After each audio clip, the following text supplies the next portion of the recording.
What's going on, everybody? Welcome back to another episode of Bischoff and Brown right here on the Detroit Lions podcast. He's Scott Bischoff. I'm Russ Brown.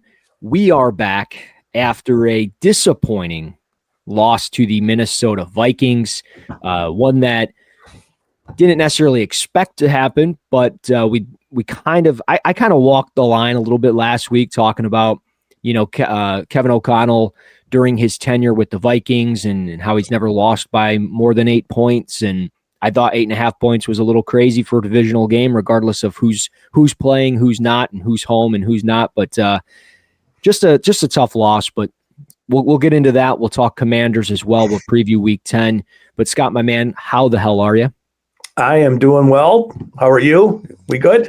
Yeah, I'm good. I mean, a little frustrated. I've got a recap piece, kind of an opinion column that I do every week, post-game opinion or whatever for Lions Wire. So I got some stuff brewing there. I'll probably dive into a little bit of that as we talk about the Lions offense. We'll talk about John Morton, and we'll kind of recap and put a bow on this loss against the Vikings. And I know the Lions have moved on internally. The players have stated it. Amon-Ra St. Brown has said he's moved on. He's put that one behind him, and they're moving forward. And that's what they're supposed to say. But this is one that's going to kind of be in the back of their mind, and it's probably stinging a little bit that they let this one slip.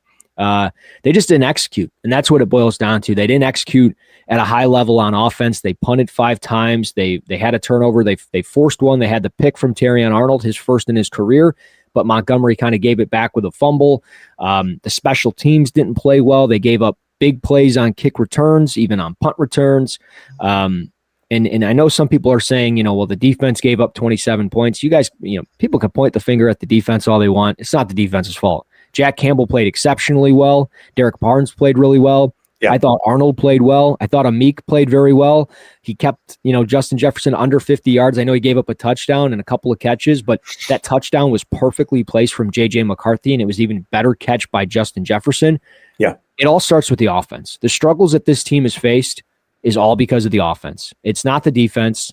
Outside of the Kansas City game, it's all on the offense. They have not executed at a high level. They are a team that is converting on like 37% of their third downs.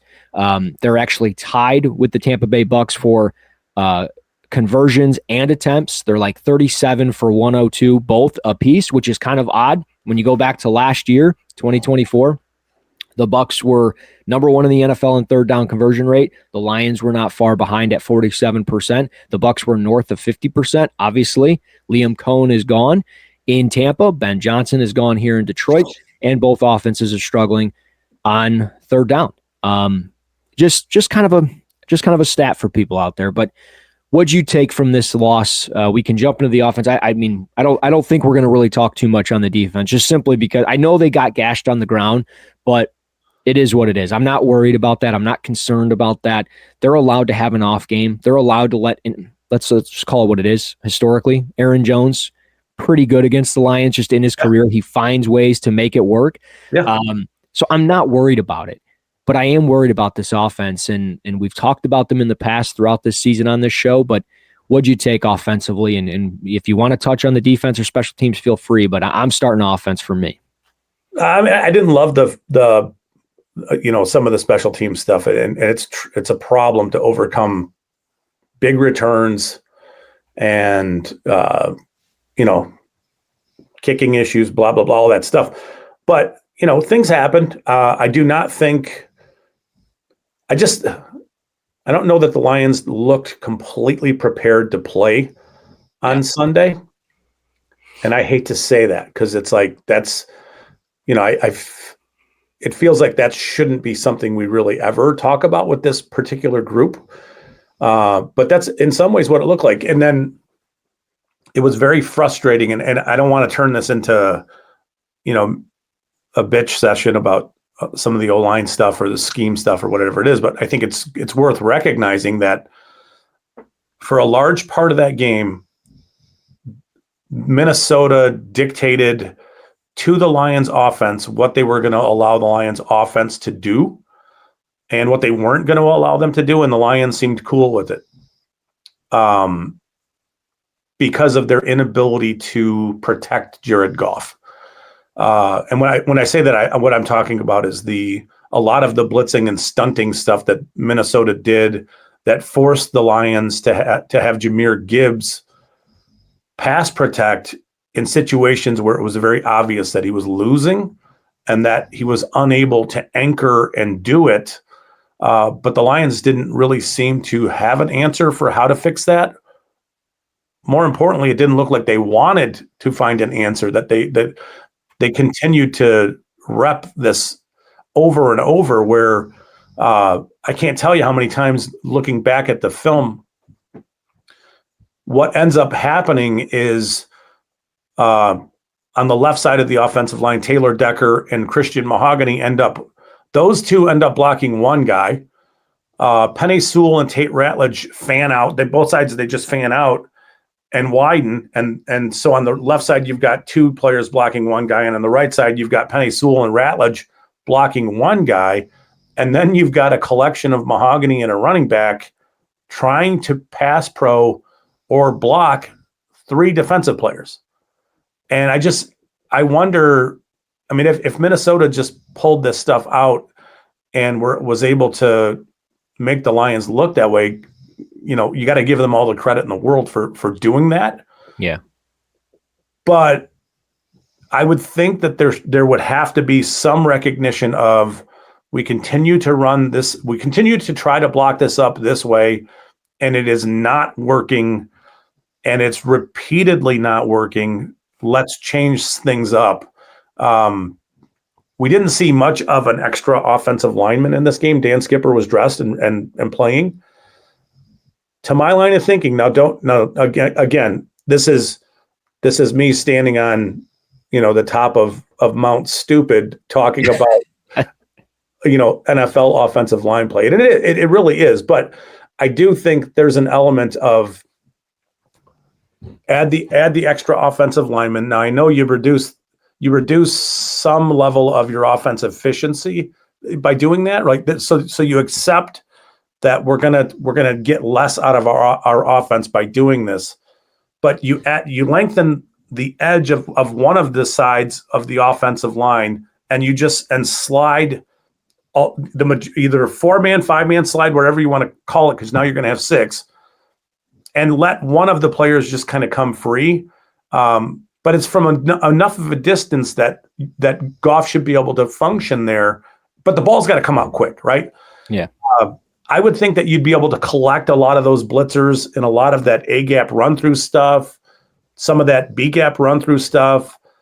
It just seems like there's some ways to help out your offense that they just would not do, and it's frustrating to see how inefficient they were against a defense that I think they probably could have had their way with the exception of all the pressure that Minnesota brought the entire game. Yeah. No, I'm with you 100%. And I know, like, this is easier said than done, but this is why these guys get paid the big bucks and we don't. We just host a podcast and talk about it. But like, I've said this for a couple of weeks now. I feel like teams make adjustments to the Lions offense, and the Lions offense just does not know how to counter it. And I know there is a learning curve with offensive coordinators and people in new positions and new roles, but John Morton has done this a couple different times. He's been an offensive coordinator in the past, and I know it was with the Jets, and I know they weren't very successful, but he's been down this road, and he's putting the Lions down a road that we haven't been on in quite some time. And what I'm getting at is in 2021, Jared Goff was sacked the most in his career, 35 times. He's on pace right now to get sacked 40 times. He's been sacked 14 times in the last 4 weeks. Looking through like numbers, and no matter what I was looking at, I don't know if he's ever had a 4-week stretch where he's been hit this many times. And that's not on John Morton necessarily. It is on the offensive line. They've got to play better. Taylor Decker's battling through injuries. We know that. And he looks like a shell of himself. Still a good football player, but not playing at the level that we would want to see. The same can be said about Graham Glasgow. There's still the learning curve with Mahogany and Ratledge at times, and obviously Mahogany's now down and going to be out for a while with the broken bone in his leg. That's kind of what it's been said. It could be maybe more of a knee. Who knows? Either way, you've got to get better up front, and you've got to figure things out to get the ball out quickly, to your point, because I was talking about this with you before the show, and I've tweeted this out. There is a play where the Vikings bring pressure with 6, and Glasgow gets beat right up from the jump. He lets a linebacker blitz and cross his face with ease. Jahmyr Gibbs gives up a pressure because he just gets knocked back, and it's a 5-step drop. And Goff takes 5 steps, and he's getting met, within 2.5 seconds. And I get that. That's probably not enough time, but it's 3rd and 6, and the routes are being ran 15 yards down the field. It's 3rd and 6. You just need 6 yards. You have Amon-Ra St. Brown. You have Sam Laporta. You have Jamison Williams. You've got these players, and you're not putting them in a position to succeed because of the routes that you're running. Now, it looked like a kind of like a crosser. Through my research, it's kind of the staples of a West Coast offense, a chase route concept. And, you kind of have a slot receiver run an angle route, then you have somebody run a dig route, and then you've got somebody running an over. And in this case, it was Khalif Raymond running the angle. The dig was St. Brown, and Jamo was running this crosser. And I know you can freeze the frame and things look open and whatever, but in 2.5 seconds, there's nothing open in 6 yards. And that's a problem. And that's not guys not winning one-on-one battles. It's them being told to run these routes at this level, at this depth. Yeah. And it's too deep. And it's been something that I talked about in the summer. I saw it in the preseason. I was worried about it. And here we are 9-10 weeks later, and I'm still worried about it. And we should be worried about it because it's not sustainable for success. You've got to get the ball out quickly and let guys like St. Brown and Jamo and these guys create after the catch a little bit. You only need 6 yards. If you get 5, okay, you set up 4th and 1, you're going for it regardless. You're going for it at 4th and 4. But now you're losing 4 or 5 yards because you're getting sacked and pressured because you're running routes 12, 15, 16 yards down the field. So I would love to see some type of change there. That could be a counter that if they are getting pressure consistently like that, okay, here's our counter. We're going to move the ball quickly with these. And not to interrupt, but in that scenario, who's the hot? I don't know. I mean, does it feel like Gibbs is likely the hot in that scenario, but he's forced to stay in? He's forced to stay in. And then on this specific play, Sam Laporta checked release, like on the left side, like they had the bodies. But the 3-man route concept out of this chase route concept that they had, everything was so deep. And it just, the angle route, or not the angle route, the dig route from St. Brown was somewhat sprayed to the sideline.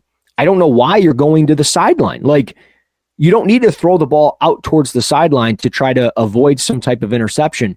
You need to run to the middle of the field and attack defenses in the middle with dig routes and those types of things.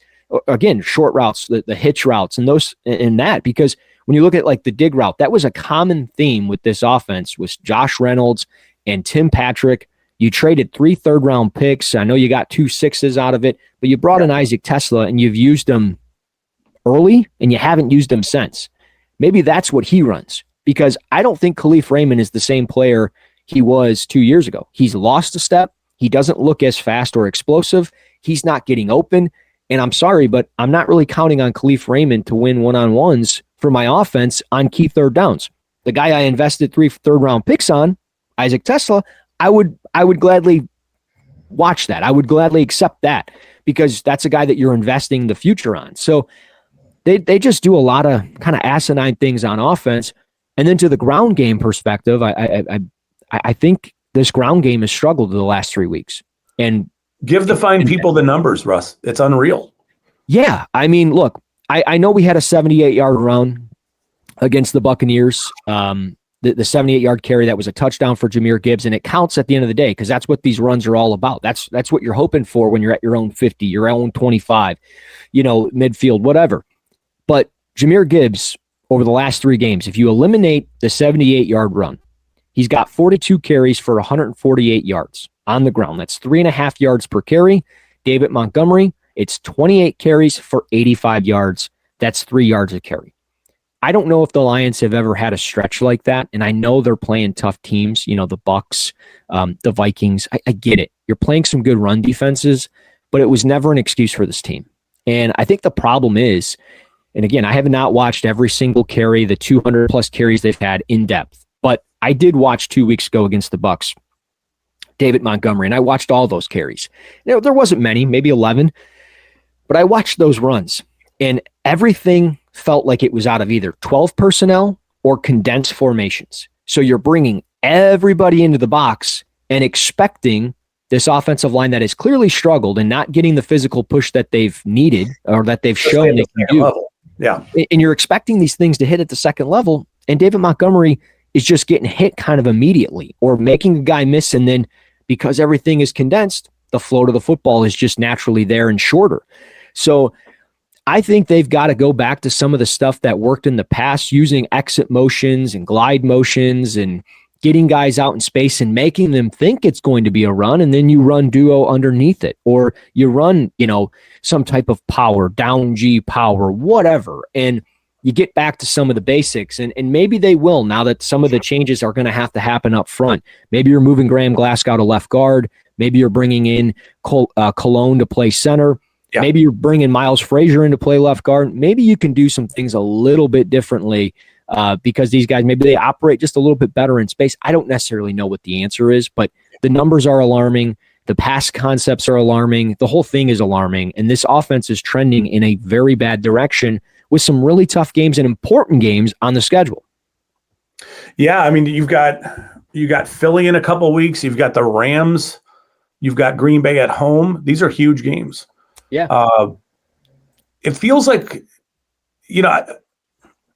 as much of a bummer as this game was, it does feel, I don't want this to feel like, totally reactionary, negative, right? Because the Lions this coming week could throw 40 points up on Washington, and it shouldn't surprise anybody, right? Mm-hmm. So they have had times when they've looked good in 2025, but they're not nearly as efficient as they have been in the past.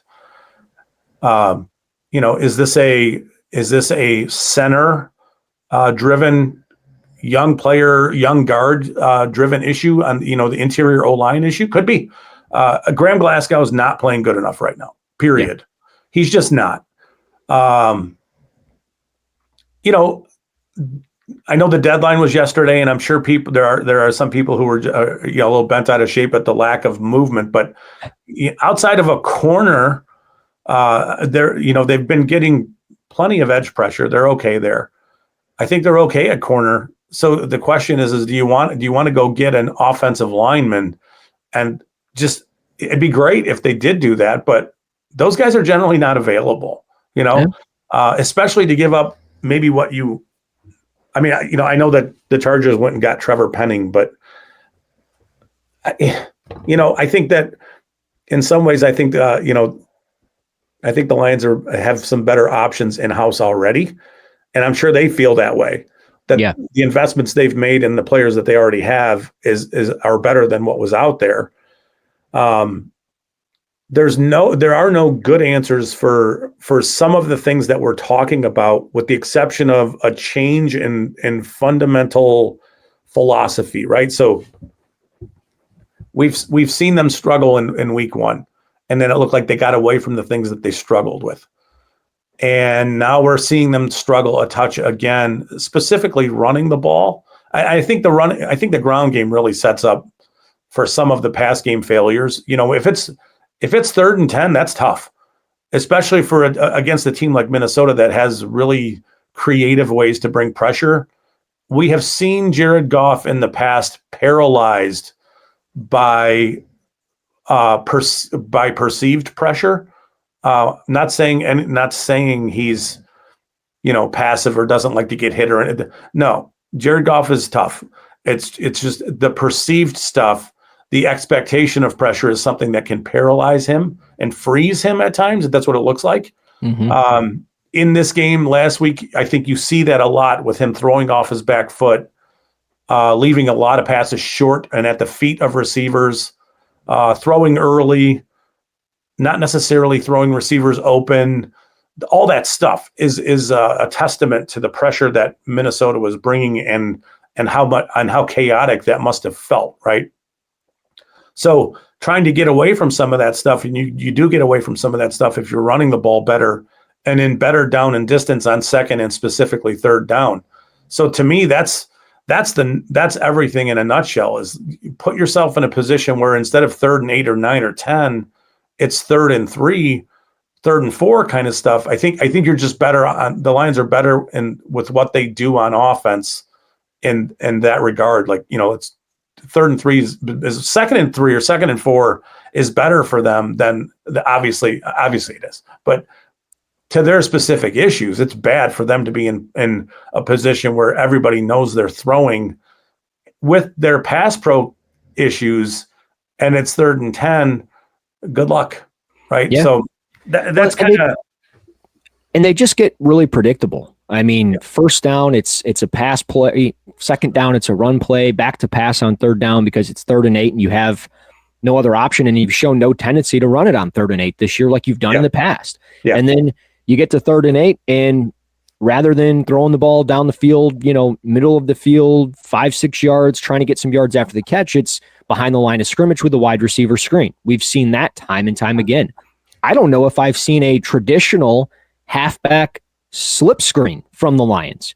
I don't know if they've ran that yet this year. And it's like, maybe throw that in the mix. I mean, I'm just wondering, like, are we just grabbing and grasping onto all of the things that we like with this offense? And I'm speaking as like John Morton. These are the 5-6 plays that I like on this down and distance, and that's all I'm going to run. And this is all I'm going to do here. And I get it. You have your select plays, but I don't know. I don't know if him being up in the booth is a good call. I think him being down on the field and just having that impact and that influence on the players, being able to talk to them one-on-one, I think that would be something worth considering. Because if I'm not mistaken, didn't Anthony Lynn call plays up in the booth for a little while and it was not working? I can't remember, but I don't remember either, but I think you could be onto something there. And then the other thing that you mentioned that has me spooked a little is this concept of this is what we have in our script where we're scripting out the first drive or so. Yeah. And we're successful there, but we're really struggling elsewhere. Yeah. You and I would look at other teams and we would think there are issues on offense if they come out and they have success on that first drive. And I mean, I think we can look at the Bears early this season and see the same stuff that, when Ben Johnson dialed up, and they have their first drive scripted and they have success and they score, but then you go 3 or 4 drives in a row where you don't, there are issues there.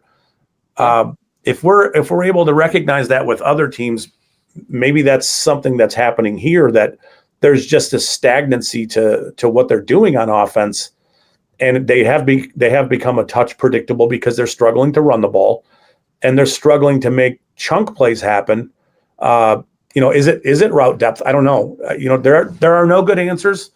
The only thing I would tell you is there's enough talent here that they should be able to work themselves out of this funk. Yes. The problem is that we should start to anticipate them looking like the way they did against Minnesota and the way they did it against Green Bay.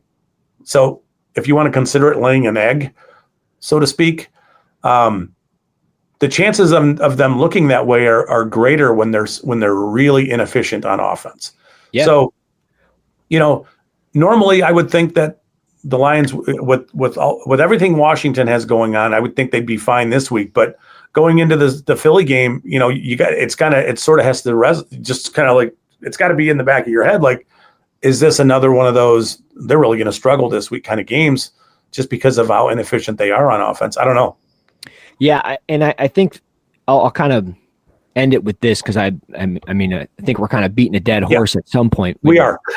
But at the same time, I think it's a good healthy conversation. And if you want to chime in, feel free to comment below here on YouTube, or of course, follow us on Twitter or X at Russ NFL Draft and at Bischoff_Scott, and show us some mentions and reach out to us that way if you want to. But I will say, in the past, it always felt like all hands on deck for the offense. It didn't matter who the player was. It didn't matter what role they had.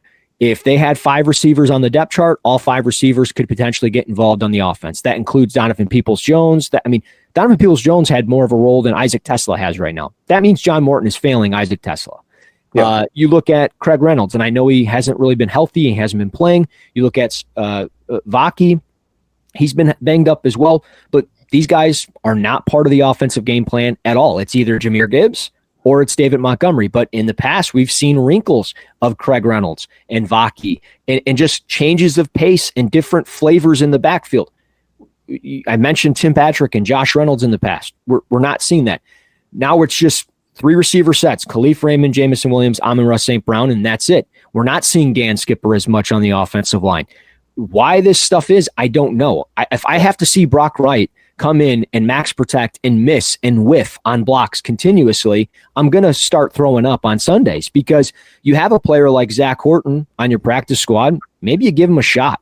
Maybe you go to Ross Dwelly and just see what he can provide other than, 5 or 6 snaps a game. Just try something, all hands on deck, and kind of see where it goes. And then the other thing I'll add is we've punted 32 times this year.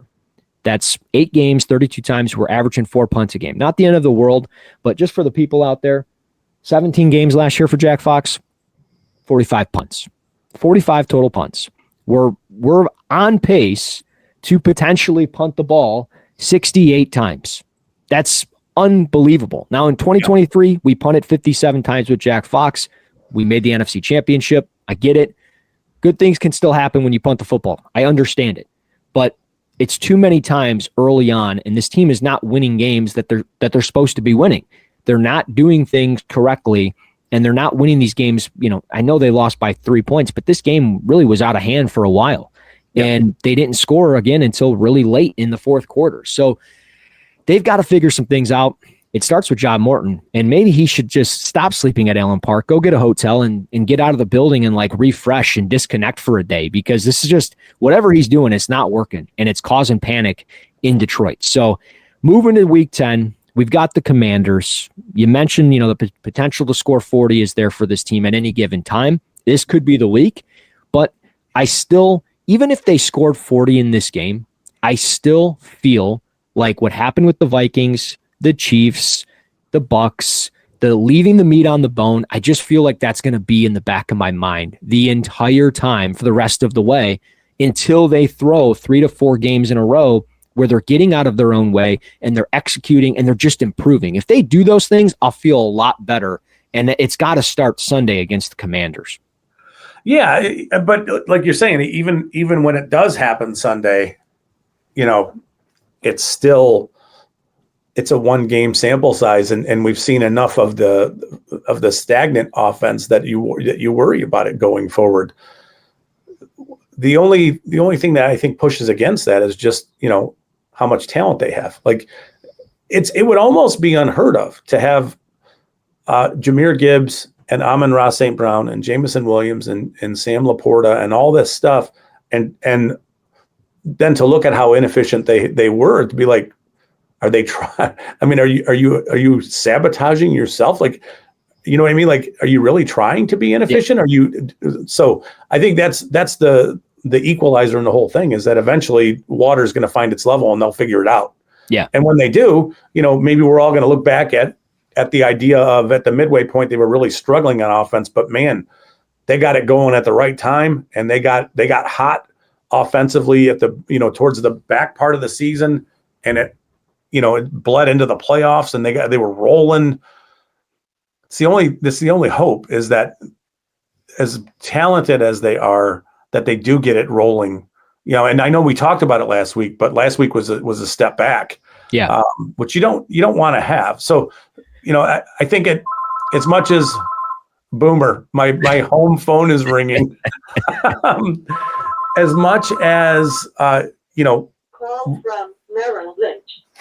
as much as we want to have good things happen. Is it possible they just played a really bad game Sunday? It's possible. I don't know. I mean, that's the other hope to hold on to, is they just played really bad. Yeah, and I think that's the thing. Like, we know they played bad and they just didn't execute, and they're, they struggled with things. But I think that's where, you can obviously right the ship, show that we are getting things corrected. Like, sure, Goff gets sacked a time or two on Sunday. Fine, no big deal. But it's one of those where if there's not that constant pressure and you're able to get the ball out quickly and you're going back to some of your roots as an offense, you're able to get the ground game going, it's a positive.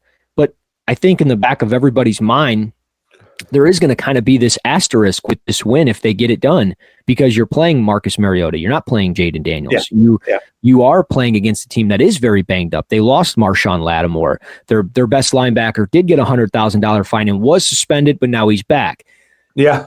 I get, like, there's a lot of things, but you're playing Dan Quinn, who can draw up a scheme and get things going with the defense better than just about anybody. So I guess that's the thing. If you can show that you can adjust to what he's doing on a drive to drive basis, then I think we'll feel okay as we get ready to go into Philly.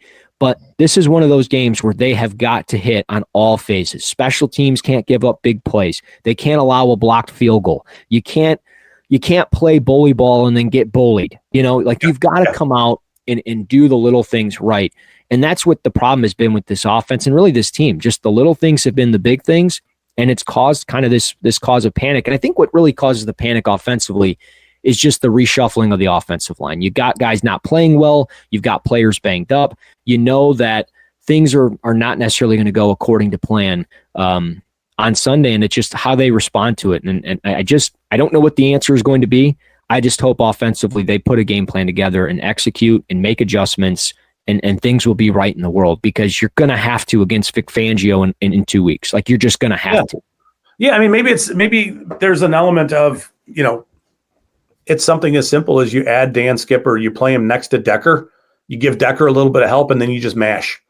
Yeah. Right? And it's just, hey, we're running lots of power stuff. We're running lots of duo with Skipper Decker kind of thing, instead of tight end tackle kind of stuff, and sprinkle in some outside zone with Gibbs and let him get into space. Yeah. But I mean, I think we would all feel really good about the idea of watching an offense just be able to push a defense around and run the ball effectively enough to give their offense just the ability to string together long drives that take a lot of time off the clock, where you're in complete control. It hasn't felt like the Lions have done that in recent games. So, let's hope that that's what they're able to do Sunday. And what would be a good change of pace? Rather than going Jahmyr Gibbs to start in the backfield, go David Montgomery. Yeah. Make the change that I think you need to make. I'm not saying Jahmyr Gibbs is not the starter. He's not the superstar. He is. He's all of the things. Last year, he was fine last year, but he was never the first guy in. Yeah, exactly. You wore down a defense because you used David Montgomery. You maybe sprinkled in a Craig Reynolds, and you went that way, and you went with this battering ram style of play, and then you brought in the speed element. And as you wear down a defense, because let's call it what it is, when a team comes out fresh, they're ready to go. They're flying around. They're ready. They're ready to make things happen. And I know the Lions are finding success on their opening drives. I talked about that earlier, and Jahmyr Gibbs is in on that. But at the same time, like the next drive, you're just going backwards. You're just constantly going backwards, and I just don't want to see this team continuously go backwards, because then we're going to get into the SOL talk. We're going to get into the old days of thinking with this team, and that's what it feels like, because there is a standard with this team. We've talked about this after the Chiefs game. There's a standard with this team, offensively and defensively and special teams. There's a standard that they have to reach on a week-to-week basis, and they didn't do it against the Chiefs. They didn't do it against the Vikings.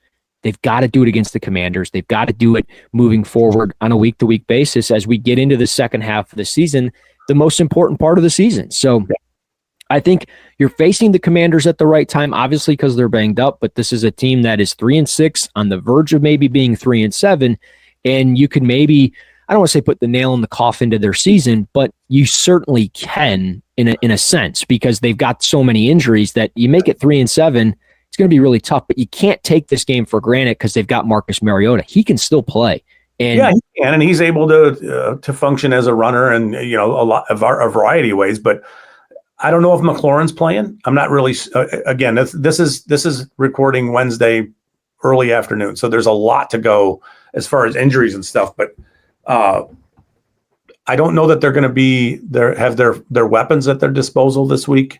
Yeah. Obviously, you're missing defensive players. It's just there's a lot that's going right for the Lions as far as this matchup goes, and they really need to take advantage of it.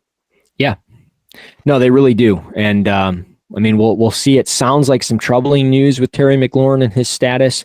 Sounds like he's probably likely to be out, but obviously things can change. There's not a full-on injury report yet released at the time of when we've been recording this on a Wednesday afternoon, but we'll see what happens. Let's move to our key player to watch for in this match on the offensive side.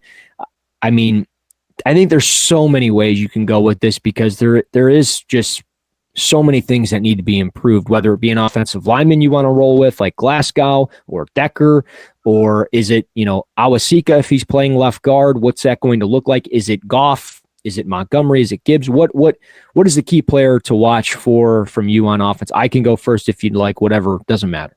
I would like to say Goff looking comfortable and composed and productive and all that stuff, but I think in some ways, I feel like the running game has to lead. There was a point in the season where I thought the passing game might flip, and the short passing game may open up the running game, but it hasn't worked out that way. So we're going to kind of go back to the running game having to open up things for the passing attack, but it doesn't work all that well if you can't run the ball and it's third and long. So, you mentioned David Montgomery. I think either one of the running backs we could mention here, but I think if you can get Jahmyr Gibbs, and I'm not talking about 15 carries for 30 yards and 1 carry for 80, right? I'm just convincingly putting them into nice down and distance. I think that's the key on offense, whether it's Montgomery or Gibbs or the combination of them. But I think that's kind of one of the most important things to look for.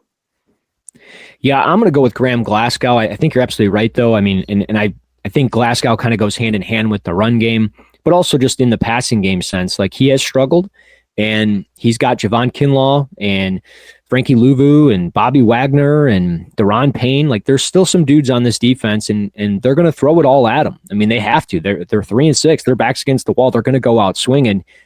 So Glasgow is going to get tested, and whether he's playing center or left guard, we'll see.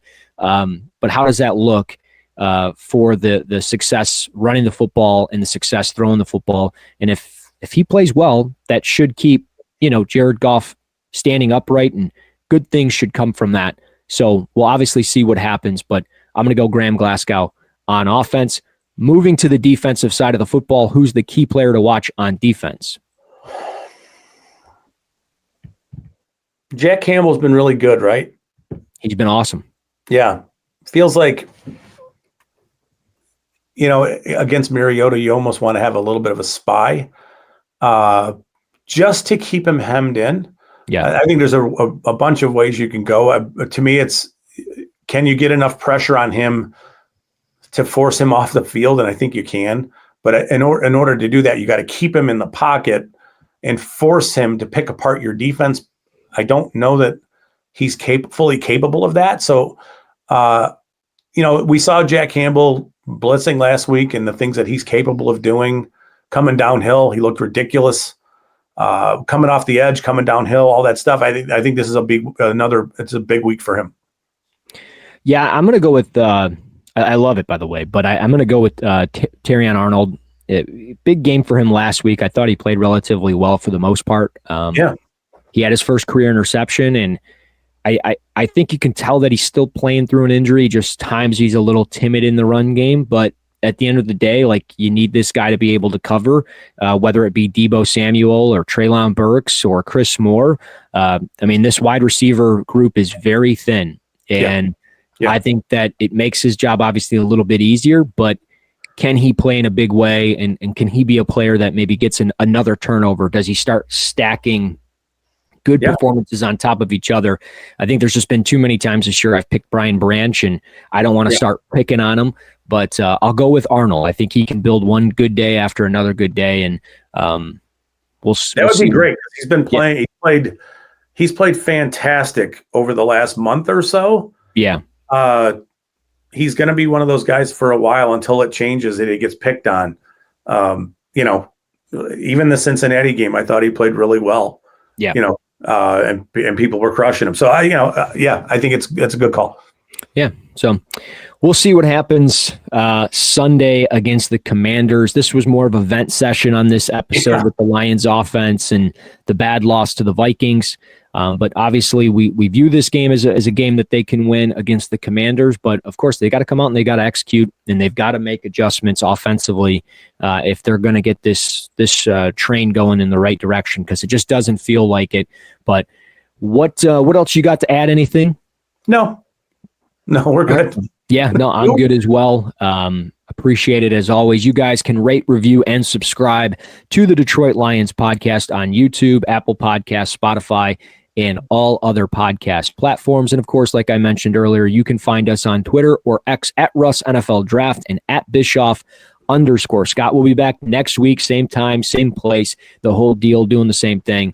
Hopefully talking a Lions victory. But he's Scott Bischoff. I'm Russ Brown. This has been Bischoff and Brown right here on the Detroit Lions podcast.